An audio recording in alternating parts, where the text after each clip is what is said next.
Hello everyone, welcome back to Menders. ഈ video ആദ്യമായിട്ട് കാണുന്നവരാണെങ്കിൽ ഡിസ്ക്രിപ്ഷനിൽ ഞങ്ങളുടെ ആപ്പിന്റെ ലിങ്ക് ഉണ്ട്. ആപ്പ് ഡൗൺലോഡ് ചെയ്യുക. നിങ്ങൾക്ക് ഫ്രീ ആയിട്ട് LLB കോച്ചിങ്ങിന് വേണ്ടുന്ന എല്ലാ മെറ്റീരിയൽസും നമ്മുടെ ആപ്പിൽ ലഭിക്കുന്നതാണ്. അതേപോലെ നമ്മുടെ കമ്മ്യൂണിറ്റിയിൽ ജോയിൻ ചെയ്യാൻ സാധിക്കും ആപ്പ് വഴി. അതിലൂടെ നിങ്ങൾക്ക് ഇന്ന് എടുക്കുന്ന ക്ലാസ്സോ മറ്റെല്ലാ ലൈവ് ക്ലാസ്സുകളുടെ റെക്കോർഡ് നിങ്ങൾക്ക് നോട്ട്സ് ലഭിക്കും. ഇന്നത്തെ ക്ലാസ് നമ്മുടെ ലൈവ് ക്ലാസ് അല്ല, കുറേ ലിമിറ്റേഷൻസ് കാരണം നമുക്കിന്ന് ലൈവ് ക്ലാസ് എടുക്കാൻ പറ്റാത്തൊരു സാഹചര്യമാണ്. ഓക്കെ, ഇപ്പോൾ ഇന്ന് ജൂറിസ്പ്രുഡൻസ് ഞാൻ കഴിഞ്ഞ ദിവസം തീർത്തിരുന്നു. പക്ഷെ ജൂറിസ്പ്രുഡൻസിൽ നമ്മൾ സംസാരിക്കാണ്ട് പോയ കുറച്ച് കാര്യങ്ങൾ, എന്നാൽ പിന്നീട് നോക്കിയപ്പോഴത്തേക്ക് കുറെ പേര് പ്രീവിയസ് ഇയർ ക്വസ്റ്റ്യൻ പേപ്പർ ഒക്കെ തന്നപ്പോൾ അതിലൊക്കെ ക്വസ്റ്റ്യൻസ് ഉണ്ട് എന്ന് ഞാൻ കണ്ട കുറച്ച് പോർഷൻസ് കൂടെ നിന്ന് എടുത്തു പോവാണ്. നിങ്ങൾ എല്ലാവരും മനസ്സിലാക്കുക, ഞാൻ ഈ തരുന്നതല്ല അൾട്ടിമേറ്റ് ആയിട്ടുള്ള മെറ്റീരിയൽ. ഓക്കെ, നിങ്ങൾ ഏതൊരു ഇപ്പം ഗൈഡ് എടുത്താലും ആ ഗൈഡ് അല്ല ഒരിക്കലും അൾട്ടിമേറ്റ് ആയിട്ടുള്ള മെറ്റീരിയൽ. ആ ഗൈഡിന് പുറത്തുള്ള കാര്യങ്ങൾ ചോദിക്കും. ഇതിൽ സംഭവിച്ചാൽ നിങ്ങളുടെ സെൽഫ് സ്റ്റഡി ആണ്. ഇപ്പം എല്ലാവർക്കും ഉള്ളൊരു മെറ്റീരിയൽ ഇതിൽ നിന്ന് കിട്ടുന്നുണ്ട്. അതിനപ്പുറത്തേക്കുള്ള നിങ്ങളുടെ സെൽഫ് സ്റ്റഡീസ് ആണ് നിങ്ങളെ പിന്നെ മുന്നോട്ട് നയിക്കുക. ആ സത്യം നിങ്ങൾ മനസ്സിലാക്കുക. ഞാൻ തരുന്ന നോട്ട് മാത്രമല്ല നിങ്ങളുടെ അൾട്ടിമേറ്റ് ഗൈഡ് എന്നുള്ളത്. ഓക്കെ, ഇന്നത്തെ നമ്മൾ കുറച്ച് previous year question paper solving നമ്മൾ ആഡ് ചെയ്തിട്ടുണ്ട്. ഓക്കെ, നമുക്ക് നേരെ ക്ലാസ്സിലോട്ട് പോകാം, സമയമൊന്നും കളയുന്നില്ല. ഓക്കെ, നിങ്ങൾക്ക് ഇപ്പം സ്ക്രീൻ വ്യൂവബിൾ ആയി മാറും എന്നുള്ളതാണ് എൻ്റെ ഒരു നിഗമനം. ഓക്കെ, ഐ ഹോപ്പ് നിങ്ങൾക്ക് കാണാൻ സാധിക്കുന്നുണ്ട്. ഇപ്പം ലൈവ് അല്ലാത്തതുകൊണ്ട് നിങ്ങളടുത്ത് ചോദിച്ചിട്ട് കമന്റിൽ ചോദിക്കുന്നില്ല. അപ്പം നമ്മൾ നേരെ പോവുകയാണ്. ലെജിസ്ലേഷനെ പറ്റി കഴിഞ്ഞ ദിവസം ഞാൻ പഠിപ്പിച്ചിരുന്നു. അപ്പൊ ലെജിസ്ലേഷനെ പറ്റി ഞാൻ പഠിപ്പിച്ചിരുന്നപ്പോഴത്തേക്ക് നമ്മൾ ഡോക്ട്രിൻസിനെ പറ്റി സംസാരിച്ചു. പക്ഷെ ഞാൻ ക്ലാസിഫിക്കേഷനെ പറ്റി സംസാരിച്ചില്ല. പക്ഷെ ക്ലാസിഫിക്കേഷൻ നിങ്ങൾ അറിഞ്ഞിരിക്കേണ്ടതുണ്ട്. അത് രണ്ട് തരത്തിലാണ് ലെജിസ്ലേഷൻ ക്ലാസിഫൈ ചെയ്തിട്ടുള്ളത്. ഒന്ന് സുപ്രീം ലെജിസ്ലേഷനും രണ്ട് സബോർഡിനേറ്റ് ലെജിസ്ലേഷനുമായിട്ടും. അത് കൃത്യമായിട്ട് ഇവിടെ ബോൾഡ് ആയിട്ട് നിങ്ങൾക്ക് കൊടുത്തിട്ടുണ്ട്. ആൻഡ് സുപ്രീം ലെജിസ്ലേഷൻ എന്ന് പറഞ്ഞാൽ നമ്മുടെ പാർലമെന്റോ അല്ലെങ്കിൽ സ്റ്റേറ്റ് ലെജിസ്ലേച്ചറോ എനാക്ട് ചെയ്യുന്നതിനാണ് നമ്മൾ സുപ്രീം ലെജിസ്ലേച്ചർ എന്ന് പറയുന്നത്. അതിന്റെ എക്സാമ്പിൾസ് ആണ് നമ്മൾ ഈ IPC, CRPC, CPC, നമ്മുടെ സ്റ്റാറ്റ്യൂട്ട്സ് എല്ലാം തന്നെ സുപ്രീം ലെജിസ്ലേച്ചറിനുള്ള എക്സാമ്പിൾസ് ആണ്. അത് കഴിഞ്ഞിട്ട് നമ്മൾ അടുത്തായിട്ട് നമ്മൾ അറിഞ്ഞിരിക്കേണ്ടത് സബോർഡിനേറ്റ് ലെജിസ്ലേഷൻ എന്താണെന്നുള്ളതാണ്. അതിൽ വലിയൊരു സെന്റൻസ് കൂടെ കൊടുത്തിട്ടുണ്ട്. അതിന്റെ സിമ്പിൾ ആയിട്ടുള്ള മീനിങ് ഞാൻ എക്സ്പ്ലെയിൻ ചെയ്തു തരാം. നോട്ട്സ് നിങ്ങൾ കിട്ടുമ്പോൾ വായിച്ചു നോക്കിയാൽ മതി. അതായത് നമ്മുടെ പാർലമെന്റ് അല്ലെങ്കിൽ സ്റ്റേറ്റ് ലെജിസ്ലേച്ചർ ഒരു പേരന്റ് ആക്ട്, ഒരു ആക്ട് ഉണ്ടാക്കും. എന്നിട്ട് ആ ആക്ട് വഴി ഒരു അതോറിറ്റി, ഇവരൊരു കമ്മീഷൻ രൂപീകരിക്കും അല്ലെങ്കിൽ ഒരു അതോറിറ്റി രൂപീകരിക്കും. അതോറിറ്റിയിൽ എക്സിക്യൂട്ടീവ്സ് ആയിരിക്കും, എന്നിട്ട് അല്ലെങ്കിൽ എക്സിക്യൂട്ടീവ് ബോഡി ആയിരിക്കും, അല്ലെങ്കിൽ വേറെ ഓട്ടോണോമസ് ബോഡി ആയിരിക്കും. എന്തായാലും അവർക്ക് ഇവര് അതോറിറ്റി കൺഫർ ചെയ്യും. ഇതിന്റെ അന്ന് റൂൾസ്, നോട്ടിഫിക്കേഷൻ, റെഗുലേഷൻസ് എല്ലാം ആഡ് ചെയ്യാനുള്ള അവകാശം അവർക്ക് കൊടുക്കും. എന്നിട്ട് അതുവഴി ആ അതോറിറ്റി ആയിരിക്കും പിന്നീട് അതിൻ്റെ അകത്ത് റൂൾസും റെഗുലേഷൻസും ഉണ്ടാക്കുക. ഓക്കെ, അപ്പൊ അങ്ങനെ ഉണ്ടാവുന്ന ലെജിസ്ലേഷനെയാണ് നമ്മൾ സബോർഡിനേറ്റ് ലെജിസ്ലേഷൻ എന്ന് പറയുന്നത്. ഈ സബോർഡിനേറ്റ് ലെജിസ്ലേഷന് അതാണ് നമ്മൾ ഇവിടെ പറഞ്ഞിരിക്കുന്ന ഒരു പാരഗ്രാഫിൽ. ഈ ഒരു പാരഗ്രാഫിൽ വന്നിരിക്കുന്ന കണ്ടന്റ് അതാണ്. പിന്നെ തൊട്ട് താഴേക്ക് പോകാൻ അധികം ഡീറ്റെയിൽസ് നിങ്ങൾ അറിയണ്ടല്ലോ. നിങ്ങൾക്ക് അങ്ങനെ കറക്റ്റ് ആയിട്ടുള്ള സംഭവങ്ങൾ ആൻസർ ചെയ്യാൻ പറ്റിയാൽ മതി. അടുത്ത ഈ സബോർഡിനേറ്റ് ലെജിസ്ലേഷൻ പിന്നെ ഒരുപാടായിട്ട് ഡിവൈഡ് ചെയ്തിട്ടുണ്ട്. അത് autonomous legislation, colonial law, executive legislation. Executive legislation അഥവാ ഡെലഗേറ്റഡ് ലെജിസ്ലേഷൻ, ഇതാണ് നിങ്ങൾ കുറെ കൂടെ അറിഞ്ഞു. ക്വസ്റ്റ്യൻ പേപ്പറിൽ ഞാൻ ചോദിച്ചു കണ്ടൊരു ക്വസ്റ്റ്യൻ. പിന്നെ ജുഡീഷ്യൽ ലെജിസ്ലേഷൻ, മുനിസിപ്പൽ ലെജിസ്ലേഷൻ, ഇങ്ങനെ പല സംഭവം. നിങ്ങൾക്ക് ഹെഡിങ്ങിൽ നിന്ന് തന്നെ ഈ കാര്യങ്ങൾ എന്തൊക്കെയാണെന്ന് മനസ്സിലാവും. ഓട്ടോണമസ് ലെജിസ്ലേഷൻ എന്ന് വെച്ചാൽ നമ്മുടെ യൂണിവേഴ്സിറ്റീസ് പോലെ, ഇപ്പം കേരള ലോ യൂണിവേഴ്സിറ്റിക്ക് കേരള അവർക്ക് വേണ്ടിയിട്ടുള്ള നിയമങ്ങൾ ഉണ്ടാകാനും എക്സാമിന്റെ കാര്യങ്ങൾ നടത്താനും എല്ലാം വേണ്ടിയിട്ട് റൂൾസ് ഉണ്ടാക്കാനുള്ള അവകാശമുണ്ട്. ഒരു ഓട്ടോണോമസ് ആണ്. പക്ഷെ അതേസമയം ഇവരുണ്ടാക്കുന്ന എന്തെങ്കിലും നിയമങ്ങൾ ഈ പേരന്റ് ആക്ട് വയലേറ്റ് ചെയ്ത് കഴിഞ്ഞാൽ അത് അൾട്രാ വയസ് ആവും. പക്ഷെ കോൺസ്റ്റിറ്റ്യൂഷനെതിരെ നിയമങ്ങൾ ഇവർ പാർലമെന്റിൽ വെച്ച് പാസ്സാക്കേണ്ട ആവശ്യമൊന്നുമില്ല. എന്നിരുന്നാൽ കൂടി ഇവർ ചെയ്യുന്ന നിയമങ്ങൾ ഈ പേരന്റ് ആക്ടുമായിട്ട് കറക്റ്റ് ആയിരിക്കണം. അതുപോലെ കോൺസ്റ്റിറ്റ്യൂഷനെ വയലേറ്റ് ചെയ്യാനൊന്നും പറ്റത്തില്ല. അങ്ങനെ കുറെ സംഭവങ്ങൾ ഇതിൻ്റെ അകത്ത് ബേസിക്കലി ഉണ്ട്. അപ്പം അങ്ങനെയുള്ള സംഭവം. അതിൻ്റെ അകത്ത് എക്സിക്യൂട്ടീവ് ലെജിസ്ലേഷൻ ആണ് നമ്മൾ കുറച്ച് ഡീറ്റെയിൽ ആയിട്ട് നിങ്ങൾ അറിഞ്ഞിരിക്കേണ്ടത്. എക്സിക്യൂട്ടീവ് കൊളോണിയൽ ലോ എന്ന് പറയുമ്പോഴത്തേക്ക് നിങ്ങൾക്ക് അറിയാലോ, ചെറിയ രാജ്യങ്ങൾ സോവറിൻ ഇല്ല, അപ്പം ബ്രിട്ടൻ ആയിരിക്കും രാജ്യമെങ്കിൽ അവർ ഇവർക്ക് വേണ്ടി നിയമങ്ങൾ ഉണ്ടാക്കുന്ന സംഭവം, അതിനാണ് കൊളോണിയൽ ലോ എന്ന് പറയുന്നത്. അതൊക്കെ സബോർഡിനേറ്റ് ലോസ് ആണ്. അവരുടെ സോവറിൻ അല്ലല്ലോ നിയമം ഉണ്ടാക്കുന്നത്. അതുകൊണ്ട് നമുക്ക് ഡെലഗേറ്റഡ് ലെജിസ്ലേഷനിലോട്ട് പോവാം. അപ്പം ഡെലഗേറ്റഡ് ലെജിസ്ലേഷൻ ഒരു സബോർഡിനേറ്റ് ലെജിസ്ലേഷൻ ആണെന്ന് മനസ്സിലാകും. സബോർഡിനേറ്റിന്റെ കീഴിൽ കുറെ ഉണ്ട്.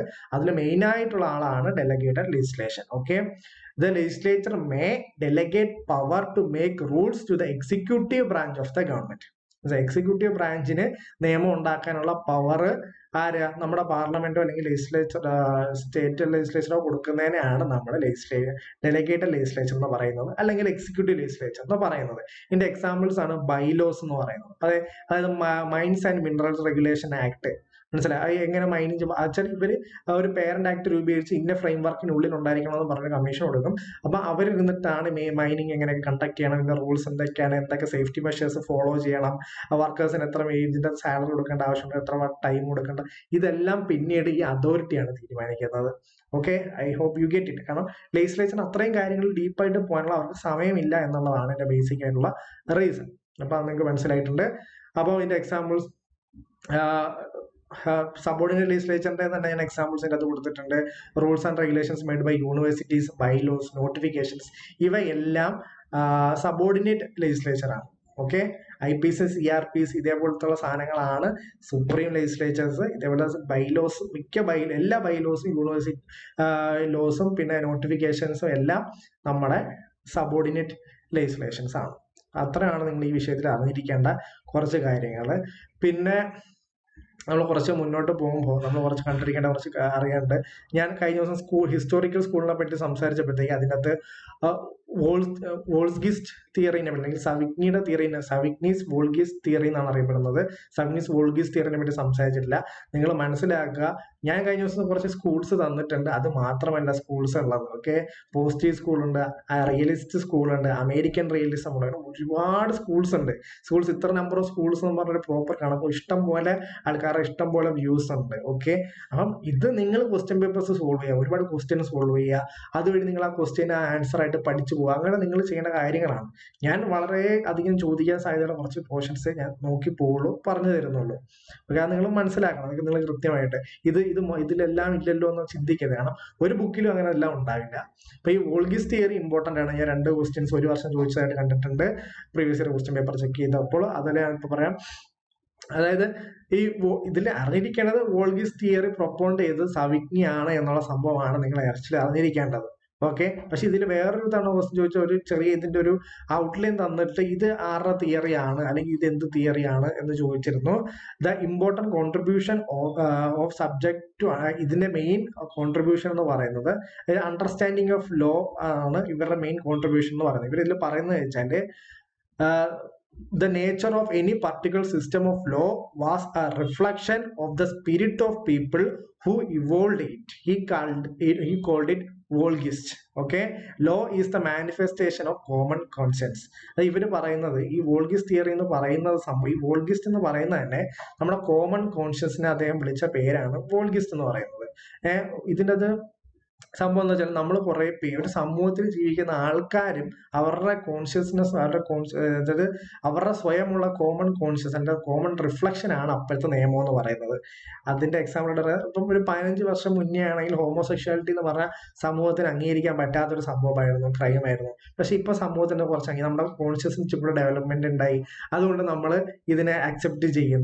അതായത് റൂൾസ് വന്ന് കോൺഷ്യസ് ഉണ്ടാകും എന്ന് പറയുന്ന സെക്ഷൻ പല ടൈപ്പ് സ്കൂൾസ് ഉണ്ട്. പക്ഷെ ഇവര് പറയുന്നത് എന്താണോ നമ്മുടെ കോൺഷ്യസ്, നമ്മുടെ ഒരു കോമൺ കോൺഷ്യസ്, അതായിരിക്കും ഇവിടെ നമ്മുടെ പൊതുബോധം എന്താണെന്ന് വെച്ചാൽ അതായിരിക്കും നിയമത്തിൽ റിഫ്ലക്ട് ചെയ്യുക എന്നുള്ളതാണ് വോൾഗിസ്റ്റ് തിയറി. അപ്പൊ ഇതുമായിട്ട് ബന്ധപ്പെട്ട ഒരു സെന്റൻസ് വന്നു കഴിഞ്ഞാൽ, ഓക്കെ, ഇപ്പൊ ഞാൻ പറഞ്ഞ ഇതേ സെന്റൻസ് ഇതേ ഫോർമാറ്റിൽ തന്നെ പറഞ്ഞത്, ഏതെങ്കിലും രീതിയിൽ ഈ സെന്റൻസ് ചോദിച്ചിട്ടുണ്ടെങ്കിൽ, അതായത് കോമൺ കോൺഷ്യൻസ് ആണ് ലോ ഉണ്ടാക്കുന്നത് എന്നുള്ള അർത്ഥം എന്നൊരു രീതിയിലുള്ള സെന്റൻസ് ഉണ്ടെങ്കിൽ അത് വോൾഗിസ്റ്റ് തിയറിയാണ്, അത് സവിഗ്നിയാണ് പ്രൊപ്പോണ്ട് ചെയ്തത് എന്നുള്ള സംഭവം നിങ്ങൾ മനസ്സിലാക്കി ആൻസർ ചെയ്യുക. എനിക്ക് ഓക്കെ. അടുത്ത നമ്മൾ സംസാരിച്ചത് കഴിഞ്ഞ ദിവസം നമ്മൾ റൈറ്റ്സിനെ പറ്റി സംസാരിച്ചില്ല. റൈറ്റ്സ് വളരെ ഇമ്പോർട്ടന്റ് ആയിട്ടുള്ള കുറച്ച് പോർഷൻ ആണ് റൈറ്റ്സിന്റെ.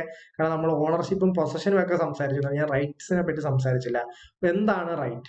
റൈറ്റ് എന്ന് പറഞ്ഞാൽ interest which is recognised and protected by law of the state and can be called legal right, can be called real right or also called a claim. അതായത് നമ്മുടെ state recognise ചെയ്യുന്നതും protect ചെയ്യുന്നതുമായിട്ടുള്ളത് ഇൻട്രസ്റ്റിനെയാണ് നമ്മൾ right എന്ന് പറയുന്നത്. Okay, law പ്രകാരം protect ചെയ്യുകയും റെക്കഗ്നൈസ് ചെയ്യുകയും ചെയ്യുന്ന ഇൻട്രസ്റ്റിനെയാണ് നമ്മൾ റൈറ്റ് എന്ന് പറയുന്നത്. അതിനെ നമ്മൾ ക്ലെയിം എന്നും വിളിക്കാറുണ്ട്. അടുത്തായിട്ട് നിങ്ങൾ അറിഞ്ഞിരിക്കേണ്ടത്, ഒരു റൈറ്റ് ഉണ്ടെങ്കിൽ അതിന് കറസ്പോണ്ടിങ് ആയിട്ടുള്ള ഡ്യൂട്ടി ഉണ്ട്. അതായത് നമ്മുടെ ഒരു റൈറ്റ് ആണ് നമ്മൾ ആരും ഇഞ്ചർ ചെയ്യാൻ പാടില്ല എന്നുള്ളത്. അതേപോലെ ഒരു കറസ്പോണ്ടിങ് ആയിട്ടുള്ള ഡ്യൂട്ടിയാണ് നമ്മൾ ആരും ഇഞ്ചർ ചെയ്യാൻ പാടില്ല എന്നുള്ളത്. മനസ്സിലായോ? അതായത് നമ്മളെ ഇഞ്ചർ ചെയ്യാണ്ടിരിക്കാനുള്ളൊരു റൈറ്റ് നമുക്ക് ഇഞ്ചർ ആയി കഴിഞ്ഞാൽ ക്ലെയിം ചെയ്യാനുള്ളൊരു, അതിനെതിരെ കോടതി പോകാനുള്ള റൈറ്റ് നമുക്കുണ്ട്, നമ്മൾ സംരക്ഷിക്കാനുള്ള റൈറ്റ് നമുക്കുണ്ട്. അതേപോലെ നമ്മൾ വേറെ ആളെ ഉപദ്രവിക്കാണ്ടിരിക്കാനുള്ള ഡ്യൂട്ടിയും നമ്മുടെ മേളിലുണ്ട്. ഓക്കെ, അത്രയും ജസ്റ്റ് അറിഞ്ഞിരിക്കുക. ഇത് പറഞ്ഞ so there cannot be a duty in one without a corresponding right in another. Okay, ഒരു ഡ്യൂട്ടി ഉണ്ടെങ്കിൽ അതിന് കറസ്പോണ്ടിങ് ആയിട്ട് റൈറ്റ് വേറൊരാളിലുണ്ട്.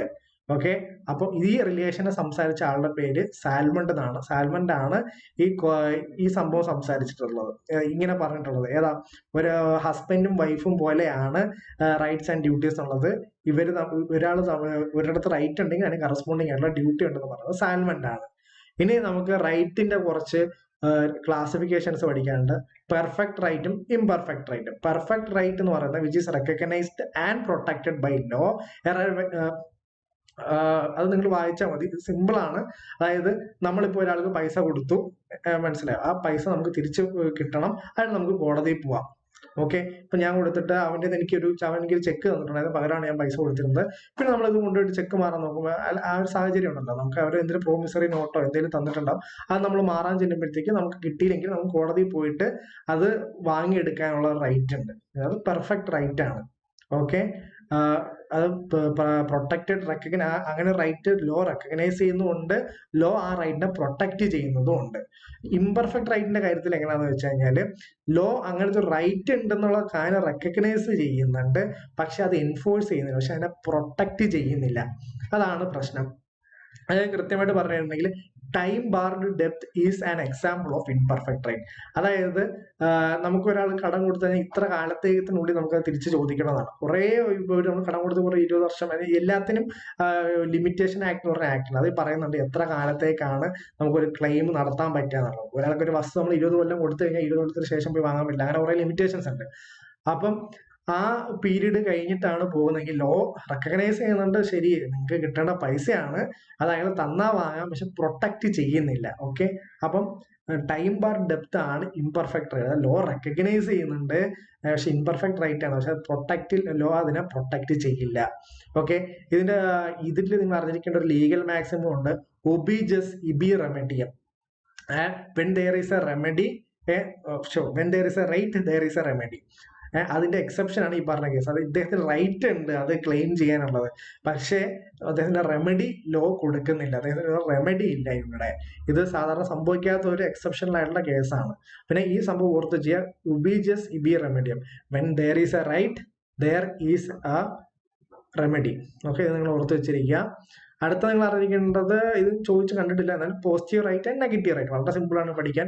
അതായത് ഡ്യൂട്ടി പോസിറ്റീവ് ആണെങ്കിൽ അത് പോസിറ്റീവ് റൈറ്റ് ആണ്, മനസ്സിലായി. അതായത് എന്തെങ്കിലും ചെയ്യാനുള്ള ഡ്യൂട്ടി ആണെങ്കിലാണ് നമ്മൾ അതിനെ പോസിറ്റീവ് റൈറ്റ് എന്ന് പറയുന്നത്. പിന്നെ നെഗറ്റീവ്, അതായത് പിന്നെ നമുക്ക് എന്തെങ്കിലും ചെയ്യാൻ പറയുന്ന ഡ്യൂട്ടി എന്ന് പറഞ്ഞാൽ നമുക്ക് എന്തെങ്കിലും ചെയ്യാനുള്ള കാര്യങ്ങളുണ്ടോ. പക്ഷെ വേറൊരു സാധനമാണ് നെഗറ്റീവ് ഡ്യൂട്ടി എന്താണെന്നാണ് അപ്പൊ നിങ്ങൾക്ക് മെയിനായിട്ട് ഡൗട്ട് വരിക. ഓക്കെ, നെഗറ്റീവ് ആയിട്ടുള്ള ഡ്യൂട്ടി എന്ന് പറഞ്ഞാൽ നമ്മൾ എന്തെങ്കിലും ചെയ്യാണ്ടിരിക്കാനുള്ള ഡ്യൂട്ടിയാണ് നമ്മൾ ഇത് ചെയ്യരുത് എന്നുള്ളതാണ്. അത് നെഗറ്റീവാണ്, നമ്മൾ ചെയ്യാനല്ല, നമ്മൾ ചെയ്യരുത്, അതാണ് നമ്മുടെ ഡ്യൂട്ടി. അതായത് നമ്മുടെ IPCയിലെ സെക്ഷൻസ്, നമ്മളിങ്ങനെ ഹർട്ട് കോസ് ചെയ്യാൻ പാടില്ല എന്നുള്ളത് നമ്മുടെ ഡ്യൂട്ടിയാണ്. നമ്മൾ കോസ് ചെയ്ത് കഴിഞ്ഞാൽ ആണത് ഓഫൻസ് ആണ്. നമ്മുടെ ഡ്യൂട്ടി എന്ന് പറഞ്ഞാൽ ഹർട്ട് കോസ് ചെയ്യാണ്ടിരിക്കുക, വെറുതെ ഇരിക്കുക എന്നുള്ളതാണ് അവിടെ നമുക്കുള്ള മെയിൻ ആയിട്ടുള്ള ഡ്യൂട്ടി. അപ്പം അതാണ് ആ ഒരു സംഭവം മനസ്സിലാക്കിയത്. പിന്നെ റൈറ്റ് ഇൻ റമ്മും റൈറ്റ് ഇൻ പേഴ്സണും, അത് ജൂറിസ്പ്രുഡൻസിന്റെ ഭാഗത്തു നിന്നല്ല, ടോർട്ടിലോ കോൺട്രാക്റ്റിലോ എല്ലാത്തിലും വരുന്ന സംഭവം ആയതുകൊണ്ട് റൈറ്റ് ഇൻ റം അറിഞ്ഞു വെച്ചിരിക്കുക. റൈറ്റ് ഇൻ റം എന്ന് പറയുന്നത് എഗെയിൻസ്റ്റ് ദ ഹോൾ യൂണിവേഴ്സ് ആണ്, against everybody, against the whole universe. അങ്ങനെ ഏത് പദം വന്നാലും റൈറ്റ് ഇൻ റമ്മിൽ ചെയ്യും. അതായത് അതിന്റെ എക്സാമ്പിൾ ഓണർഷിപ്പ് ആണ്. എന്റെ പ്രോപ്പർട്ടി ആണെങ്കിൽ അതെനിക്ക് എന്റെ ഇഷ്ടത്തിന് യൂസ് ചെയ്യാനുള്ളൊരു റൈറ്റ് ഉണ്ട്, മനസ്സിലായി. അത് എഗെയിൻസ്റ്റ് എവരിബഡി, എല്ലാവർക്കും എതിരെ എനിക്ക് റൈറ്റ് യൂസ് ചെയ്യാൻ പറ്റും എന്നുള്ളതാണ് നമ്മൾ പറയുന്നത്. ലിമിറ്റേഷൻസ് ഉണ്ട്, നമ്മൾ അത് സംസാരിക്കുന്നില്ല. ഓണർഷിപ്പ് എന്ന് പറയുമ്പോൾ അതാണ് അതിന്റെ ബേസിക് ആയിട്ടുള്ള എക്സാമ്പിൾ. പിന്നെ നിങ്ങൾ ഇതിൽ അറിഞ്ഞു വെച്ചാൽ പിന്നെ റൈറ്റ് ഇൻ പേഴ്സൺ എന്ന് പറഞ്ഞ സംഭവമുണ്ട്. അത് ഒരു പർട്ടിക്കുലർ പേഴ്സണെതിരെ മാത്രം ഉള്ള റൈറ്റിനാണ് റൈറ്റ് ഇൻ പേഴ്സൺ എന്ന് പറയുന്നത്. അതായത് നമ്മൾ കടം കൊടുത്തു കഴിഞ്ഞാൽ അത് തിരിച്ചു വാങ്ങാനുള്ള റൈറ്റ് ഉണ്ടല്ലോ, അത് ആ കടം വാങ്ങിക്കൊണ്ടതിനെതിരെ മാത്രമേ എനിക്ക് എക്സസൈസ് ചെയ്യാൻ പറ്റത്തുള്ളൂ. അതാണ് റൈറ്റ് ഇൻ പേഴ്സൺ എന്ന് പറയുന്നത്, ഒരു വ്യക്തിക്കെതിരെ മാത്രമുള്ള നമ്മുടെ ഒരു റൈറ്റ്. ഓക്കെ, അടുത്ത നമ്മൾ മൂവിങ് ഓൺ നമ്മൾ നോക്കുന്നത് ഹോഫീൽഡിന്റെ ഡയഗ്രമാണ്. ഇത് റൈറ്റ്സിൽ വരുന്ന ഒരു സാധനമാണ്. ഇത് പല റൈറ്റ്സ് ഉണ്ടല്ലോ, the 4 classes of right: claim, liberty, power and immunity and their correlation in the form of അദ്ദേഹം ഒരു ഡയഗ്രത്തിന്റെ ഫോമില് ഈ 4 ടൈപ്പ് ഓഫ് റൈറ്റ്സിനെ അദ്ദേഹം അറേഞ്ച് ചെയ്തിട്ട് അതിന്റെ കോറിലേഷൻ അദ്ദേഹം വരച്ച് കാണിച്ചു. അതിന് യൂസ് ചെയ്ത ഡയഗ്രത്തിനെയാണ് ഹോപ്ഫീൽഡ് ഡയഗ്രം എന്ന് പറയുന്നത്. ഫോർ എക്സാമ്പിൾ നിങ്ങൾ മനസ്സിലാക്കുക, ഹോപ്ഫീൽഡ് ഡയഗ്രം എന്തിനാണ് ഉപയോഗിക്കുന്നത് എന്ന് ചോദിച്ചു കഴിഞ്ഞാൽ for understanding the correlations of rights എന്നുള്ള സാധനം ഉദ്ദേശിക്കുക, അതാണ് മനസ്സിലാക്കേണ്ടത്. അപ്പം ഈ ഒരു സംഭവത്തിന്റെ ക്വസ്റ്റ്യൻസ് ഉണ്ടാവുള്ളൂ. അതായത് ഹോപ്ഫീൽഡ് ഡയഗ്രത്തിനെ പറ്റി നിങ്ങൾ പഠിക്കേണ്ടത്, അത് വളരെ കുറച്ച് സമയം എടുക്കുന്ന ഒരു പ്രോസസ്സാണ്. ഓക്കെ, അപ്പൊ ഹോപ്ഫീൽഡ് ഡയഗ്രം നിങ്ങളടുത്ത് ചോദിക്കുന്നത് ഇത്രയേ ഉള്ളൂ, ഇതെന്താണ് കാണിക്കുന്നത്, അല്ലെങ്കിൽ കോറിലേഷൻസ് ഓഫ് ഇത് കാണിക്കുന്ന ഇതിന്റെ പേരെന്താണ്, അങ്ങനത്തെ ഒരു സാധനം മാത്രമേ ചോദിച്ചുള്ളൂ. ഹോപ്ഫീൽഡ് ഡയഗ്രത്തിലാണ് ഡിഫറെന്റ് ടൈപ്സ് ഓഫ് റൈറ്റ്സ് തമ്മിലുള്ള correlations, okay, for different classes of rights തമ്മിലുള്ള കോറിലേഷൻസ് കാണിക്കുന്നത് ഹോപ്ഫീൽഡ് ഡയഗ്രത്തിലാണ്. അത് മാത്രം നിങ്ങൾ മനസ്സിലാക്കി വെച്ചിരിക്കുക. ഇനി നമ്മൾ ചെയ്യാൻ പോകുന്നത്, ഇപ്പം അധികം സമയമായിട്ടില്ല എന്നാണ് എൻ്റെ വിശ്വാസം, നമ്മൾ പ്രീവിയസ് ഇയറിൽ കഴിഞ്ഞ 2 കൊല്ലങ്ങളിൽ നിന്നിട്ട് മൊത്തത്തിൽ ചോദിച്ചിട്ടുള്ള ക്വസ്റ്റ്യൻസ് ഞാൻ എടുത്തിട്ടുണ്ട്. അത് എൻ്റെ ആൻസർ, ഞാൻ പഠിപ്പിച്ച ക്ലാസ്സസ് വെച്ച് എത്രത്തോളം നമുക്ക് ആൻസർ ചെയ്യാൻ പറ്റുന്നുള്ളതാണ് കാണിക്കുന്നത്. എല്ലാ ക്വസ്റ്റ്യനുള്ള ഉത്തരം ഞാൻ പ്രൊവൈഡ് ചെയ്ത ക്ലാസ്സിലില്ല. കുറച്ച് ക്വസ്റ്റ്യൻസ് ഉണ്ട്, അത് നിങ്ങൾ തന്നെ കണ്ടെത്തേണ്ടതാണ്. അതെങ്ങനെ വരുന്നതെന്നാണ് ഞാൻ കാണിച്ചിരുന്നത്. ജസ്റ്റ് ഒരു എന്താ പറയുക, ഒരു വർക്ക്ഷോപ്പായിട്ട് നിങ്ങൾക്ക് എടുക്കാം. കുറേ പേര് ഇങ്ങനെ എല്ലാ ക്വസ്റ്റ്യനും ആൻസർ ചെയ്യാൻ, എല്ലാ ക്വസ്റ്റ്യനും ആൻസർ എനിക്ക് പ്രൊവൈഡ് ചെയ്യാൻ പറ്റില്ല. നിങ്ങൾ മനസ്സിലാക്കാതെ ഒരു ഗൈഡിൽ പോലും നിങ്ങൾക്ക് കിട്ടുന്ന കാര്യമല്ല. The theory of utility was propound, utilitarian theory ഞാൻ നിങ്ങളെ പഠിപ്പിച്ചു. ജെർമി ബെന്താമാണ് യൂട്ടിലിറ്റേറിയൻ തിയറി പ്രൊപ്പോണ്ട് ചെയ്തെന്ന് പഠിപ്പിച്ചു. അതിന്റെ കൂട്ടത്തിൽ ഞാൻ കാഷ്വലി പറഞ്ഞു പോയിട്ടുണ്ടായിരുന്നു, പ്രസന്റ് സിസ്റ്റം ഉണ്ടാക്കിയത് ജെർമി ബെന്താമാണെന്നുള്ള കാര്യം. പിന്നെ fair and equitable distribution of rights and obligation is known as, ഞാൻ ജസ്റ്റിസ് എടുത്തിട്ടില്ല, പക്ഷെ ഇതിൻ്റെ അത് ജസ്റ്റിസ് ആണ് answer. Fair and equitable distribution of rights and obligations ആണോ, ഞാൻ എടുക്കാത്ത ഒരു ക്വസ്റ്റ്യൻ, രണ്ടാമത് തന്നെ വന്നിരിക്കുന്ന ക്വസ്റ്റ്യൻ അതാണ്. അപ്പം ഇത് നിങ്ങളുടെ ക്വസ്റ്റ്യൻ പേപ്പർ സോൾവിങ് നിങ്ങൾ ചെയ്യണം. പക്ഷെ അതിൽ കുറെ ക്വസ്റ്റ്യൻസ് നിങ്ങൾ തന്നെ കണ്ടെത്തി നിങ്ങൾ ഇങ്ങനെ ആൻസർ ചെയ്യണം, വേറെ ബുക്സ് നോക്കണം, അല്ലാണ്ട് ഒരു സോഴ്സിനെ ഡിപ്പെൻഡ് ചെയ്യരുത് എപ്പോഴും. നിങ്ങൾ വേറെ കോച്ചിങ്ങിന് പോയാലും ഇത് തന്നെയാണ് നിങ്ങളുടെ അവസ്ഥ. നിങ്ങൾ അവിടെ അങ്ങനത്തെ dash is a source of law, precedent, religion, media ഞാൻ നിങ്ങൾ കൃത്യമായിട്ട് പറഞ്ഞിട്ടുണ്ട്, അത് നിങ്ങൾക്ക് അറിയാം. പ്രീസിഡന്റ് ആണ് ഒരു സോഴ്സ് ഓഫ് ലോ എന്ന് പറയുന്നത്. ഓക്കെ, അടുത്തത് നമ്മൾ നോക്കുന്നത് സ്റ്റെയർ ഡെസിസ് means the previous judgement shall be എന്താണ് അപ്ഹെൽഡ്. ഇപ്പം അപ്ഹെൽഡ് എന്ന് മാത്രമല്ല, ഞാൻ അതിന് വളരെ എലാബറേറ്റ് ഉള്ള കാര്യം പറഞ്ഞു തന്നു. കാരണം അപ്ഹെൽഡ് എന്നുള്ള വാക്കിന് വരെ വേറെ എന്തെങ്കിലും വാക്ക് തന്നാലും നിങ്ങൾ മനസ്സിലാക്കണം. മനസ്സിലായോ? ആ രീതിയിൽ ഞാൻ നിങ്ങൾക്ക് പഠിപ്പിച്ചിട്ടുണ്ടായിരുന്നു. അതായത് സുപ്പീരിയർ കോർട്സിന്റെ ജഡ്ജ്മെന്റ്സ് ഇൻഫീരിയർ ആയിട്ടുള്ള കോർട്ടില് അപ്ലിക്കബിൾ ആണ്, എൻഫോഴ്സിബിൾ ആണ് എന്നുള്ള സംഭവം. അതായത് അപ്ഹെൽഡ് എന്ന് പറഞ്ഞു കഴിഞ്ഞാൽ അത് പ്രീവിയസ് ജഡ്ജ്മെന്റ് ഇവിടെ നമുക്ക് എടുത്ത് കാണിക്കാം, ഇതാണ് പ്രസിഡന്റ്, അതുകൊണ്ട് ഇത് നിങ്ങൾ ഫോളോ ചെയ്യണം, ഇതിങ്ങനെ കോടതി പറഞ്ഞിട്ടുണ്ടെന്നുള്ള സാധനം. ഓക്കെ, ആ മീനിങ് അറിഞ്ഞു കഴിഞ്ഞാൽ ഈ ഓപ്ഷൻസ് എത്ര മാറിയാലും നിങ്ങൾക്ക് ആൻസർ ചെയ്യാൻ പറ്റും. അതിനാണ് ഞാൻ അങ്ങനെ മീനിങ് ഫുൾ ആയിട്ടുള്ള ക്ലാസ് തന്നത്. നിങ്ങൾ കാണാണ്ട് അപ്പീൽഡ് നിന്ന് പഠിച്ച് പോയിട്ട് കഴിഞ്ഞ് കഴിഞ്ഞാൽ വേറെ രീതിയിൽ പോയി അപ്പം ഓപ്ഷൻസ് ഇതുണ്ടാകത്തില്ല. അപ്പം ഇതിൻ്റെ കൊടുത്തേക്കുന്നത് decisions from superior court can be enforceable എന്നാണ് കൊടുത്തേക്കുന്നെങ്കിൽ അയ്യോ ഇതിൽ ഏതാണെന്നുള്ള രീതിയിൽ ഓവർ റൂൾഡ് ആണോ അതാണോ ഇതാണോ ഇങ്ങനെ കൺഫ്യൂഷൻ ആവും. കാരണം ഈ വാക്ക് നിങ്ങൾ കണ്ടിട്ടില്ല എന്നുള്ളത്. അപ്പൊ അത് നിങ്ങൾ മനസ്സിലാക്കുക. Ownership is A dash recognition of claim. അത് ഞാൻ ക്ലാസ് നടന്നപ്പോൾ തന്നെ പറഞ്ഞു, ഡിജൂർ ആണ്. ഓക്കെ, ലോ ആണ്. ഓക്കെ, ഡിജൂർ ആണ്. ഓക്കെ, അത് ക്ലാസ്സിൽ ഞാൻ കൃത്യമായിട്ട് നോട്ടിൽ തുടങ്ങുമ്പോൾ തന്നെ തന്നിട്ടുള്ള സാധനമാണ്. ലീഗൽ റൈറ്റ് ആണെന്നുള്ളത്, ഡിജൂർ റൈറ്റ് ആണെന്നുള്ളത് ഞാൻ നിങ്ങൾക്ക് കൃത്യമായിട്ട് ക്ലാസ്സിൽ പറഞ്ഞു തന്നിട്ടുണ്ട്. പിന്നെ theories of punishment are 5 in numbers. പക്ഷേ നിങ്ങൾ അറിഞ്ഞിരിക്കുക, ഈ 5 നമ്പറുകൾ മാത്രമല്ല theories of punishment. Theories of punishment ഒരുപാടുണ്ട്. നിങ്ങളുടെ ആൻസർ ഷീറ്റിൽ ഇവർ ആക്സെപ്റ്റ് ചെയ്യുന്ന ആൻസേഴ്സ് 5 ആണ്. ഓക്കെ, അതിൽ 4 എണ്ണം ഉറപ്പാണ്. റിട്രിബ്യൂട്ട് ഞാൻ പഠിപ്പിച്ച 4 എണ്ണത്തിന്റെ ക്ലാസ്സും 5ാമതായിട്ടൊന്നും ഞാൻ നോട്ട് വന്നപ്പോൾ ഒരെണ്ണം ആഡ് ചെയ്തിട്ടുണ്ട്. അത് നമുക്ക് ചിലര് റീഹാബിലിറ്റേറ്റ്, ഒരുപാട് തിയറീസ് ഉണ്ട്. റീഹാബിലിറ്റേറ്റീവ് തിയറി ഉണ്ട്, അതേപോലെ മറ്റേ കോമ്പൻസേഷൻ തിയറി ഉണ്ട്, പിന്നെ അങ്ങനെ കുറെ തിയറീസ് ഉണ്ട്. അതിൽ 5 എണ്ണം ഇവർ ഏതാ അക്സെപ്റ്റ് ചെയ്യുന്നതെന്നുള്ളത് നമുക്ക് കൃത്യമായിട്ട് കിട്ടിയിട്ടില്ല. ഓക്കെ, സിഇയുടെ ആൻസർ ഷീറ്റിൽ ഇവർ 5 എണ്ണം അക്സെപ്റ്റ് ചെയ്യുന്നതായിട്ടുണ്ട്. 4 എണ്ണം നിങ്ങൾക്ക് ഉറപ്പ് തരുന്നു. ആ 4 എണ്ണം അതാണ് മെയിൻ ആയിട്ടുള്ള സംഭവം. 5ാമത്തെ ഏതാണെന്ന് ഒരു കൃത്യമായിട്ടുള്ള ഐഡിയ ഒരു ബുക്കിൽ നിന്ന് കിട്ടത്തില്ല. ഓരോ ബുക്കിലും ടാലന്റിൽ കോമ്പൻസേഷൻ ലോയും വേറെ ക്രിമിനോളജിയുടെ ഒരു ബുക്ക് എടുത്ത് നോക്കി കഴിഞ്ഞാൽ റീഹാബിലിറ്റേറ്റീവ് തിയറിയും അങ്ങനെ ഓരോ ബുക്കിലും ഓരോന്നായിട്ടാണ് വരിക. ഓക്കെ, അതുകൊണ്ട് നിങ്ങൾ മനസ്സിലാക്കുക. അതുകൊണ്ട് 5 എണ്ണം ഉണ്ട് എന്നുള്ളത് നിങ്ങൾ കൃത്യമായിട്ട് ആൻസർ ചെയ്യാം. Who among the following focus 3 attributes of ownership? Okay, understated disposal അവിടെ എഴുതിയിട്ടില്ല. ഇത് ഞാൻ ക്ലാസ് എടുത്തപ്പോൾ പറഞ്ഞു തന്നിരുന്നില്ല, ജോൺ ഓസ്റ്റിനാ പറഞ്ഞത്. പക്ഷെ ഈ സംഭവം ഞാൻ പറഞ്ഞു തന്നിരുന്നു. ഓണർഷിപ്പ് എന്ന് പറഞ്ഞാൽ ഹി ഹാസ് അദ്ദേഹം ഇൻഡിഫിനിറ്റ് യൂസർ ആണ്, അദ്ദേഹത്തിന് അത് എങ്ങനെ വേണമെങ്കിലും ഡിസ്പോസ് ചെയ്യാം, അദ്ദേഹത്തിന് അൺലിമിറ്റഡ് ആയിട്ടുള്ള അൺലിമിറ്റഡ് ആയിട്ട് അത് യൂസ് ചെയ്യാം, അദ്ദേഹത്തിന് ഇഷ്ടത്തിന് യൂസ് ചെയ്യാന്നുള്ള കാര്യം. പക്ഷെ ഇത് പറഞ്ഞത് ആരാണെന്ന് ഞാൻ പറഞ്ഞില്ല, അത് ജോൺ ഓസ്റ്റിൻ ആയിരുന്നു പറഞ്ഞിരുന്നത്. ഓക്കെ, ഓണർഷിപ്പിൽ അത് അദ്ദേഹത്തിന്റെ ഇഷ്ടത്തിന് ഉപയോഗിക്കാം, അൺലിമിറ്റഡ് പീരീഡിലോട്ട് കയ്യിൽ വെച്ചേക്കാം, അത് അതിന് ഇഷ്ടമുള്ള എൻജോയ്മെന്റ് ഇഷ്ടമുള്ള പോലെ ആകാം, അതുപോലെ ഡിസ്പോസലും ഇഷ്ടമുള്ള പോലെ ആവാം. ഇത് സംസാരിച്ചത് ഓസ്റ്റിനാണ്. ഇതിന് കുറെ ലിമിറ്റേഷൻസ് ഉണ്ടെന്ന് ഞാൻ കുറച്ചു മുന്നേ പറഞ്ഞിരുന്നു. അത് ഒറിജിനൽ ലോയിൽ വരുമ്പോഴത്തേക്ക് അൺലിമിറ്റഡ് പീരീഡിലോട്ട് കയ്യിൽ വെച്ചേക്കാൻ പറ്റത്തില്ല, നമുക്ക് ഇഷ്ടമുള്ള പോലെ എൻജോയ് ചെയ്യാൻ പറ്റത്തില്ല ശരിക്കും ഇപ്പോഴത്തെ ലോയില്. കാരണം മറ്റേ നമ്മൾ എൻജോയ് ഇപ്പം നമ്മുടെ പ്രോപ്പർട്ടി ഗവൺമെന്റ് ഏറ്റെടുക്കുന്ന സാഹചര്യങ്ങളുണ്ട്, എൻജോയ്മെന്റ് നമുക്ക് ഇഷ്ടമുള്ള പോലെ ഒന്നും പറ്റത്തില്ല, അപ്പുറത്തുള്ള ഉപദ്രവം രീതി, അങ്ങനെ കുറെ സംഭവങ്ങളുണ്ട്. അവിടെ നിന്നോട്ടെ. ഇത് പറഞ്ഞത് നമ്മുടെ ഓസ്റ്റിനാണ്. ഇപ്പം പൊസഷൻ ഓഫ് മെറ്റീരിയൽ ഒബ്ജക്റ്റിന്റെ പൊസഷനെ നമ്മൾ എന്താ വിളിക്കുന്നത് എന്നുള്ള കാര്യം ഞാൻ ഡിസ്കസ് ചെയ്യുന്നത് കോർപ്പോറിയൽ പൊസഷൻ ആണ്. ഞാൻ ഡിഫറെന്റ് ടൈപ്പ് ഓഫ് പൊസഷൻ പഠിച്ചു, കോർപ്പോറിയൽ, ഇൻകോർപ്പോറിയൽ, മീഡിയേറ്റ്, ഇമ്മീഡിയറ്റ് പൊസഷൻ എല്ലാം നിങ്ങൾ പഠിപ്പിച്ചു തന്നിട്ടുണ്ട്. പിന്നെ ഓസ്റ്റിൻ ഡിവൈഡ്സ് ജൂറിസ്പ്രുഡൻസ് ഇൻറ്റു ഏതൊക്കെയാണെന്നാണ് പറയുന്നത്. അത് ഈ 4 ഓപ്ഷൻസും, അതായത് അനലിറ്റിക്കൽ ജൂറിസ്പ്രുഡൻസും, നോർമേറ്റീവും, അതുപോലെ ജനറൽ ജൂറിസ്പ്രുഡൻസും, പർട്ടിക്കുലർ ജൂറിസ്പ്രുഡൻസും എല്ലാം ഓസ്റ്റിന്റെ ഡിവിഷൻസ് ആണ്. ഞാൻ ഇവരുടെ എല്ലാവരുടെയും ഓരോന്നായിട്ട് സെപ്പറേറ്റ് ആയിട്ട് എടുത്തിട്ടില്ല. ഇതൊക്കെ നിങ്ങൾ കറക്റ്റ് ആയിട്ട് ആൻസേഴ്സ് ഇങ്ങനെ കുറെ ക്വസ്റ്റ്യൻസ് കണ്ടുപിടിച്ച് പോകുമ്പോൾ മാത്രമേ പഠിക്കുള്ളൂ. പിന്നെ dash is the nature of any particular system of law reflecting spirit of the people. ഈ സാധനത്തിനെ പറ്റി നമ്മൾ തൊട്ട് മുന്നേ നമ്മൾ ക്ലാസ് എടുത്തത് Savigny's Volksgeist theory.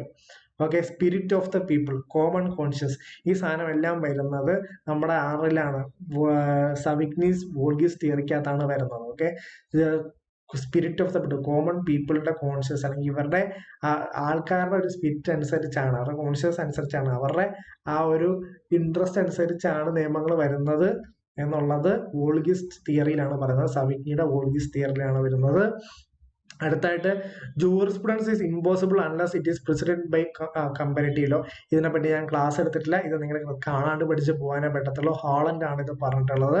Jurisprudence is impossible unless it is preceded by comparative law എന്ന് പറയുന്നത് ഹോളണ്ട് ആണ് പറഞ്ഞിട്ടുള്ളത്. നിങ്ങൾ കാണാണ്ട് പഠിക്കേണ്ടി വരും, കുറെ കാര്യങ്ങൾ നമുക്ക് ക്ലാസ് എടുത്ത് പോകാൻ സാധിക്കില്ല. കാരണം ഈ പോർഷനിൽ നിന്ന് ഒരു വർഷം 5 or 6 ക്വസ്റ്റ്യൻസ് മാക്സിമം, 5 ക്വസ്റ്റ്യനൊക്കെയാണ് മാക്സിമം ഒക്കെ കാണാൻ പറ്റുക. ചിലപ്പോൾ 4, ചിലപ്പോൾ ചോദിച്ചില്ല എന്ന് തന്നെ വരാം, 2-3 ക്വസ്റ്റ്യനിൽ ഒതുങ്ങിപ്പോകുന്ന സാഹചര്യങ്ങളുണ്ട്.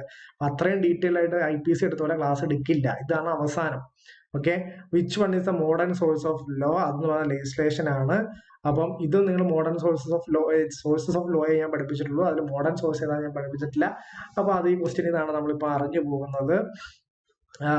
ഇതിൻ്റെ അകത്ത് ഓഡ് വൺ ഔട്ട് എന്നുള്ള സാധനം ഇത് നിങ്ങൾക്ക് കൃത്യമായിട്ട് ആൻസർ ചെയ്യാൻ വേണ്ടി ഞാൻ പറഞ്ഞു തന്നിട്ടുണ്ട്. കാരണം bylaw, rules, regulations and notifications, ഇവ 3 എന്ന് പറയുന്നത് എന്താണ്?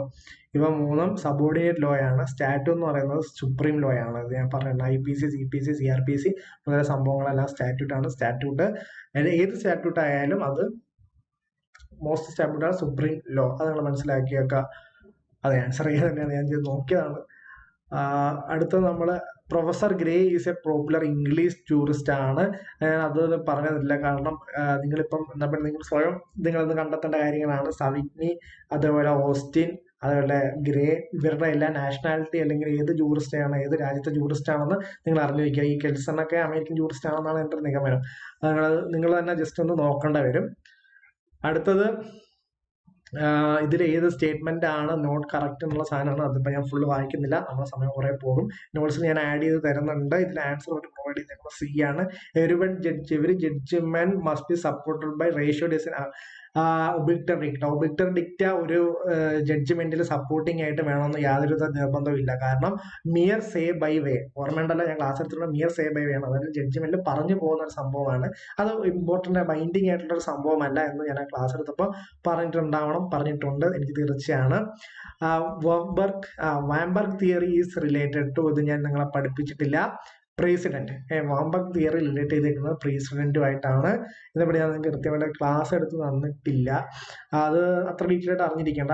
ഇത് തന്നെയാണ് പ്രസിഡൻസിന്റെ ബൈൻഡിങ് നേച്ചറിനെ പറ്റിയിട്ടുള്ള ഒരു തിയറിയാണ് വാംബർഗ് തിയറി എന്ന് പറയുന്നത്.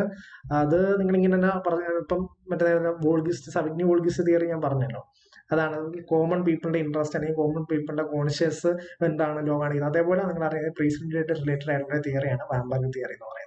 അത്രയും അറിഞ്ഞു വെച്ചാൽ മതി. പിന്നെ doctrine of prospective ruling was applied supreme court.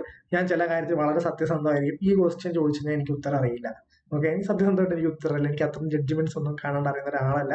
ഇതിന്റെ ആൻസർ ഇവർ സി ആയിട്ട് പ്രൊവൈഡ് ചെയ്തിട്ടുണ്ട്. ഗോലഖ്നാഥ് വേഴ്സസ് സ്റ്റേറ്റ് ഓഫ് പഞ്ചാബ് എന്നറിയാം. ഡോക്ടറിന്റെ പെർസ്പെക്റ്റീവ് ഓവർ റൂളിംഗ് വന്നത് കേസിലാണെന്ന് എനിക്ക് തന്നെ അറിയില്ല. അത്രയും കാണാൻ ഞാൻ കേസ് ലോസ് അത്രയും ഡീറ്റെയിൽ ആയിട്ട് സ്റ്റഡി നടത്തിയിട്ടില്ല. Sorry about that. അങ്ങനെ ഒരു ക്വസ്റ്റ്യൻ ഒരു തവണ ചോദിച്ചിട്ടുണ്ട്, ഒരു കൊല്ലം, അതായത് 2018 19 ചോദിച്ചിട്ടുള്ള ഒരു ചോദ്യമാണ്. എനിക്ക് തന്നെ അറിയില്ല. പിന്നെ വിയ ടൂണ, അതായത് the path followed most is അതായത് ഏറ്റവും കൂടുതൽ തവണ യാത്ര ചെയ്തിട്ടുള്ള പാത്ത് ആണെങ്കിൽ അത് വിശ്വസനീയമാണ് എന്നുള്ള സാധനം നമ്മൾ കസ്റ്റമിലാണ് പഠിച്ചിട്ടുള്ളത്. ഞാൻ നിങ്ങൾക്കത് എടുത്ത് തന്നിട്ടുമുണ്ട്. കസ്റ്റം അപ്പം ഇതിലൊക്കെ frequent path is reliable path, അത് തന്നെ ആൻസർ അവിടെ കൊടുത്തിട്ടുണ്ട്. Okay, frequent path is reliable path. വിയ ടൂട്ട ഞാൻ നിങ്ങൾക്ക് എടുത്ത് തന്നിട്ടുണ്ട്, അത് ഓർത്തിരിക്കുക. അടുത്തായിട്ട് ഞാൻ കണ്ടൊരു ക്വസ്റ്റ്യൻ എന്ന് പറയുന്നത് the life of the law has been of logic, it has been experienced, the law embodies the story of ഈ ഒരു സംഭവം പറഞ്ഞിരിക്കുന്നത് ഒലിവർ വെൻഡൽ ഹോംസ് ആണ്. ഈ തിയറിനെ പറ്റിയും എനിക്കറിയില്ല. എനിക്കറിയാത്ത കാര്യം ഞാൻ അറിയില്ല എന്ന് തന്നെ പറയാം. അതുകൊണ്ടാണ് ഞാൻ നിങ്ങൾക്ക് അതിനെപ്പറ്റി ക്ലാസ് എടുക്കാണ്ടിരുന്നത്. ഇതും ഞാൻ പറഞ്ഞു, ജൂറിസ്പ്രുഡൻസ് ഒരുപാട് വലിയ സബ്ജക്റ്റും അതിനും ചോദിക്കുന്ന 4-5 ക്വസ്റ്റ്യൻസ് ആണ്. എനിക്ക് ഒരുപാട് ദൂരം പോകാൻ പറ്റില്ല. അപ്പൊ ഇങ്ങനത്തെ കാര്യങ്ങൾ നിങ്ങൾ തന്നെ ഗൈഡ്സ് യൂസ് ചെയ്ത് ക്യൂസസ് ഒക്കെ അറ്റൻഡ് ചെയ്ത് നിങ്ങൾ തന്നെ കുറെ കാര്യങ്ങൾ കാണാണ്ട് പഠിക്കേണ്ട ആവശ്യമില്ല. എല്ലാം പഠിച്ചു പോകാൻ പറ്റുന്നതിന് അപ്പുറത്തേക്കുള്ള കാര്യങ്ങളുണ്ട്. ഇപ്പം വോൾഗിസ് തിയറിനെ പറ്റി ചോദിച്ചിട്ടുണ്ട്, വാസ് പ്രൊപ്പോണ്ടഡ് ബൈ എന്നുള്ള സാധനം അത് ഞങ്ങൾ പഠിപ്പിച്ച് സവിഗ്നിയാണ് പ്രൊപ്പോണ്ട് ചെയ്തത്. അത് ഇങ്ങനത്തെ ഡയറക്റ്റ് ക്വസ്റ്റ്യൻസ് ആണെങ്കിൽ നമ്മളെ കൊണ്ട് ആൻസർ ചെയ്യാൻ പറ്റും. അതിന് ഞാൻ നിങ്ങൾ റെഡിയാക്കിയിട്ടുണ്ട്. ഇപ്പം ഒലിവർ വെൻഡൽ ഹോംസിനെ പറ്റി വേറൊരു ക്വസ്റ്റ്യൻ ആണ്, അദ്ദേഹം ഏത് ജൂറിസ്റ്റ് ആണെന്നുള്ളത്. അദ്ദേഹം ഒരു അമേരിക്കൻ ജൂറിസ്റ്റ് ആണ്. അപ്പം അദ്ദേഹത്തിനെ പറ്റിയുള്ള 2 കാര്യങ്ങൾ നമ്മൾ ക്വസ്റ്റ്യൻ സോൾവ് ചെയ്തപ്പോൾ തന്നെ പഠിച്ചു. അദ്ദേഹം അമേരിക്കൻ ജൂറിസ്റ്റ് ആണെന്നുള്ളതും അതിന് തൊട്ട് മുകളിൽ വന്ന ഒരു സ്റ്റേറ്റ്മെന്റും നമ്മളിപ്പം കൃത്യമായിട്ട് പഠിച്ചിട്ടുണ്ട്. അപ്പം അദ്ദേഹത്തിനെ പറ്റിയുള്ള ചെറിയൊരു ഓവർ ക്വസ്റ്റ്യൻ സോൾവ് ചെയ്തതോടുകൂടി തന്നെ നമുക്ക് കിട്ടിയിട്ടുണ്ട്. അത് വെച്ചിട്ട് വളരെ ക്വസ്റ്റ്യൻ ആണെങ്കിൽ നമുക്ക് ആൻസർ ചെയ്തു പോകാം. Dash defence a legal right as an interest recognised and protected by a rule of justice. Okay, ഈ ക്വസ്റ്റ്യനിൽ ഞാൻ എഡിറ്റ് ചെയ്തിട്ട് തെറ്റുണ്ട്. ഓക്കെ, അത് റെഡിയാക്കി തരാം. Legal right as an interest recognised and protected by the rule of justice. ഇത് പറഞ്ഞിരിക്കുന്നത് നമ്മുടെ സാൽമണ്ട് ആണ്. ഇതിന്റെ കറക്റ്റ് ആൻസർ ഞാൻ പ്രൊവൈഡ് ചെയ്തിട്ടുണ്ട്. ഇതൊക്കെ നിങ്ങൾ കാണാണ്ട് പഠിച്ചു പോകേണ്ട ആവശ്യമില്ല. സാൽമണ്ട് ആണ് ലീഗൽ റൈറ്റ് എന്ന് പറയുന്നത്. Interest recognised and protected by the rule of justice എന്ന് പറഞ്ഞിരിക്കുന്നത് സാൽമണ്ട് ആണ്. ഞാൻ ഇതിന്റെ റൈറ്റ് എന്താണെന്നുള്ള കാര്യം നേരത്തെ എക്സ്പ്ലെയിൻ ചെയ്തു. It is recognised by the state എന്നുള്ള സാധനം ഞാൻ പറഞ്ഞിരുന്നു. ബൈ ലോ എന്നുള്ള സാധനം ഞാൻ പറഞ്ഞിരുന്നു. റൈറ്റ് എന്ന ഇൻട്രസ്റ്റ് റെക്കഗ്നൈസ്ഡ് ബൈ ലോ ആണ് റൈറ്റ് എന്നുള്ള കാര്യം പറഞ്ഞു. അത് പറഞ്ഞത് സാൽമണ്ട് ആണെന്ന്. അല്ല, അത് ഞാൻ ആഡ് ചെയ്തിട്ടുണ്ടായിരുന്നു. ഏറ്റവും അവസാനത്തെ സെന്റൻസിൽ ഞാൻ ഒരു സെപ്പറേറ്റ് പോർഷൻ ആയിട്ട് ഞാൻ ആഡ് ചെയ്തിട്ടുണ്ടായിരുന്നു, സാൽമണ്ട് ആണ് പറഞ്ഞതെന്നുള്ളത്. ഓക്കെ, അപ്പൊ ഞാൻ അതും പഠിപ്പിച്ചിട്ടുണ്ട് നിങ്ങളെ. അതെനിക്ക് ഇപ്പോഴാണ് ഓർമ്മ വന്നത്. ഓക്കെ, അത് ഞാൻ നിങ്ങളെ പഠിപ്പിച്ചിട്ടുള്ള കാര്യമാണ്. അടുത്ത ഹോപ്ഫീൽഡ് അനാലിസിസ് എന്തുമായിട്ട് റിലേറ്റഡ് ആയിട്ടുള്ളതാണെന്ന് ഞാൻ പഠിച്ചിട്ടുണ്ട്. വേരിയസ് കൈൻഡ്സ് ഓഫ് റൈറ്റും അവരുടെ കോറിലേഷനും ആണെന്നുള്ള കാര്യം ഹോപ്ഫീൽഡ് ഡയഗ്രാമിൽ പഠിപ്പിച്ചിട്ടുണ്ടെന്നുള്ള കാര്യം ഞാൻ നിങ്ങളോട് പറഞ്ഞിരുന്നു. അതേപോലെ തന്നെ Austin's book of providence of jurisprudence is determined. ഈ ബുക്കിന്റെ കാര്യം എനിക്ക് കറക്റ്റായിട്ട് അറിയില്ല. അപ്പൊ അത് ഓപ്ഷൻ ബിയിൽ പറയുന്നു, his lecture delivered at university of London. അതായത് the province of jurisprudence determined എന്നുള്ള ബുക്ക് എന്തിനെ അടിസ്ഥാനപ്പെടുത്തിയിട്ടുള്ളതാണെന്ന് ചോദിച്ചപ്പോൾ അത് അദ്ദേഹത്തിന്റെ ലണ്ടൻ യൂണിവേഴ്സിറ്റിയിലെ ലെക്ചറിനെ ബേസ് ചെയ്തിട്ടുള്ളതാണെന്ന് പറയുന്നു. ഇതിനെപ്പറ്റി ഒന്നുമുള്ള ഡീറ്റെയിൽസ് എന്റെ കയ്യിൽ ഇല്ല. എന്റെ ഇല്ലാത്ത കാര്യം ഞാൻ I will be open to you. ഞാൻ എന്ത് പറഞ്ഞില്ല കഴിഞ്ഞ ദിവസം തന്നെ, എല്ലാ ക്വസ്റ്റിനുള്ള ആൻസർ എന്റെ കയ്യിൽ ഉണ്ടാവില്ല. നിങ്ങളുടെ സ്റ്റഡീസ് ആണ് നിങ്ങളെ മുന്നോട്ട് നയിക്കുക. അതിനുള്ള ഞാൻ റൈറ്റ് ആയിട്ടുള്ള എക്സാമ്പിൾസ് ആണ് ഇവിടെ പ്രൊവൈഡ് ചെയ്യുന്നത്. ഓക്കെ, അടുത്തത് just jurisprudence is of jurisprudence എന്നുള്ള വാക്ക് ഏതിന്റെ ഒറിജിൻ ഉണ്ടായിരുന്നുള്ളതാണ് ചോദിക്കുന്നത്. അത് ലാറ്റിൻ വാക്കിൽ നിന്നാണ് ഒറിജിൻ ചെയ്തിരിക്കുന്നത്. പിന്നെ റേഷ്യോ ഡിസിഡന്റിയുടെ മീനിങ് ചോദിച്ചിട്ടുണ്ട്. അതിന്റെ മീനിങ് എന്ന് പറയുന്നത് reason of the decision. Okay, റേഷ്യോ ഡിസിഡന്റ് റീസൺ ഓഫ് ഡിസിഷൻ എന്ന് ഞാൻ പഠിപ്പിച്ചിട്ടുള്ളതാണ്. Law is the command of the sovereign who said that എന്നുള്ളതാണ് ചോദ്യം. ഓസ്റ്റിൻ ആണ് പറഞ്ഞിട്ടുള്ളത്. അത് ഞാൻ നിങ്ങൾക്ക് ക്ലാസ് എടുത്ത് തന്നിട്ടുണ്ട്. അതുപോലെ തന്നെ ദ ടേം ജൂറിസ്പ്രുഡൻസ് മീൻസ്, ജൂറിസ്പ്രുഡൻസിന്റെ മീനിങ് എന്താണെന്ന് ചോദിച്ചു കഴിഞ്ഞാൽ ഞാൻ പറഞ്ഞിട്ടുണ്ട് നോളജ് ഓഫ് ലോ എന്നുള്ളത് ആദ്യത്തെ ക്ലാസ്സിൽ തന്നെ നമ്മൾ സംസാരിച്ചിട്ട് കാര്യമാണ്. അതുപോലെ ഡെലിഗേറ്റഡ് ലെജിസ്ലേഷൻ മീൻസ് എന്നുള്ളതാണ് ഒരു അവസാനമായിട്ട് ഞാൻ കണ്ടെത്തിയ ഒരു ചോദ്യമാണ്. അപ്പം അതൊരു സബോർഡിനേറ്റ് ലെജിസ്ലേഷൻ എന്നുള്ള ചോദ്യത്തിന് ആൻസർ ആയി. അത് നിങ്ങൾ മനസ്സിലാക്കണം. 80% ഓഫ് ദ ക്വസ്റ്റ്യൻസിനെ ഞാൻ നിങ്ങളെ പഠിപ്പിച്ചിട്ടുണ്ട്. റെസ്റ്റ് ഓഫ് ദ 20% എന്ന് പറയുന്നത് നിങ്ങളുടെ വർക്കാണ്. അതായത് ഞാൻ ജസ്റ്റ് എടുത്ത ഒരു 50 മിനിറ്റ് ക്ലാസ്സിൽ ഞാൻ നിങ്ങൾക്ക് വേണ്ടുന്ന 80% കാര്യങ്ങൾ നിങ്ങൾക്ക് തന്നിരുന്നു. ഇപ്പൊ ഈ പ്രീവിയസ് ഇയറിന് 4 ക്വസ്റ്റ്യൻ പേപ്പർ എടുത്തതിനകത്ത് 20% ആണ് ഞാൻ പഠിപ്പിക്കാത്ത പോർഷൻ എന്ന് പറഞ്ഞത്. 4 വർഷത്തെ ക്വസ്റ്റ്യൻ പേപ്പറിൽ 20% ആണ് ഇല്ലാത്തത്. അപ്പോൾ 1 മണിക്കൂർ ക്ലാസ് കൊണ്ടാണ് ഞാൻ അത്തരം പോർഷൻ നിങ്ങൾക്ക് കവർ ചെയ്ത് തന്നിട്ടുള്ളത് എന്നുള്ളത് നിങ്ങൾ മനസ്സിലാക്കണം. അപ്പൊ ഈ റെസ്റ്റ് ഓഫ് ദ 20% നിങ്ങളുടെ വർക്കാണ്. അത് നിങ്ങൾ എടുക്കാണ്ട് അതിനുള്ള സാധനങ്ങളൊന്നും ഇവർ പ്രൊവൈഡ് ചെയ്തില്ലല്ലോ എന്ന് ലാസ്റ്റ് കുറ്റം പറയരുത് പ്ലീസ്. എന്നെ കൊണ്ട് പറ്റുന്നത് അത്രയും ഒരാളെ കൊണ്ട് കുറെ ക്വസ്റ്റ്യൻ കിടക്കുന്ന സാധനങ്ങളിൽ ഒരുമിച്ച് കൊണ്ടുവന്ന് ഞാൻ ക്ലസ്റ്റർ ആക്കി പിന്നെ നോട്ടാക്കി പ്രിപ്പയർ ചെയ്ത് നിങ്ങൾക്ക് തരികയാണ്. അതിനൊരു ലിമിറ്റേഷൻ ഉണ്ട്. അതിനപ്പുറത്തേക്കുള്ള വർക്ക് നിങ്ങൾ എടുക്കണം. ഓക്കെ, ഇതാണ് എനിക്ക് മാക്സിമം ചെയ്യാൻ പറ്റുന്ന ഹെൽപ്പ്. അത് ഞാൻ കൃത്യമായിട്ട് ചെയ്യുന്നുണ്ട്. അതുപോലെ IPCയുടെ ഒരു ചെറിയ വർക്ക്ഷോപ്പ് ചെയ്ത് ഞാൻ നിങ്ങൾക്ക് തരുന്നുണ്ട്. പ്രീവിയസ് ഇയർ ക്വസ്റ്റ്യൻ പേപ്പറും നമ്മൾ നടത്തിയ ക്വിസിന്റെയും. ഓക്കെ, കാരണം നിങ്ങൾ അറിയേണ്ട കുറച്ച് കാര്യങ്ങളുണ്ട്. കാരണം ഇത് എല്ലാം എൻ്റെ കയ്യിലല്ല എന്നുള്ള കാര്യം നിങ്ങൾ അറിഞ്ഞിരിക്കണം. അപ്പൊ ഞാൻ ഇനി വെറുതെ വീഡിയോയുടെ ലെങ്ത് നീട്ടുന്നില്ല. Thank you friends, thank you for watching and keep learning. Okay, ഞാൻ നിങ്ങൾക്ക് പറ്റുന്ന കാര്യങ്ങളെല്ലാം ഞാൻ തന്നെ നിങ്ങൾക്ക് പ്രൊവൈഡ് ചെയ്യാൻ ശ്രമിക്കുന്നുണ്ട്. കൂടെ നിങ്ങൾ കുറച്ച് സ്വന്തമായിട്ടുള്ള സ്റ്റഡീസ് എല്ലാം അവൈലബിൾ ആണ്. ഓൺലൈനിലും ഗൂഗിളൊക്കെ സെർച്ച് ചെയ്ത എല്ലാ കാര്യങ്ങളും നിങ്ങൾക്ക് പഠിക്കാൻ പറ്റുന്നതാണ്. ക്വസ്റ്റ്യൻസ് സോൾവ് ചെയ്യാൻ പിന്നെ കുറേ ഡീറ്റെയിൽസ് ഞങ്ങൾ ആപ്പിൽ ഇട്ടിട്ടുണ്ട്. എല്ലാം യൂസ് ചെയ്ത് നിങ്ങൾ പഠിക്കും എന്ന് തന്നെയാണ് എൻ്റെ നിഗമനം. ഓക്കെ, റിസോഴ്സ് ഇല്ലാത്ത ആൾക്കാർക്ക് മാക്സിമം റിസോഴ്സ് എത്തിക്കുക എന്നുള്ള അതാണ് ഞങ്ങളുടെ ബേസിക് ആയിട്ടുള്ള ഉദ്ദേശം നടക്കുന്നതെന്ന് വിശ്വസിക്കുന്നു. Thank you friends, thank U, bye bye. അടുത്ത ക്ലാസ്സിൽ കാണാം.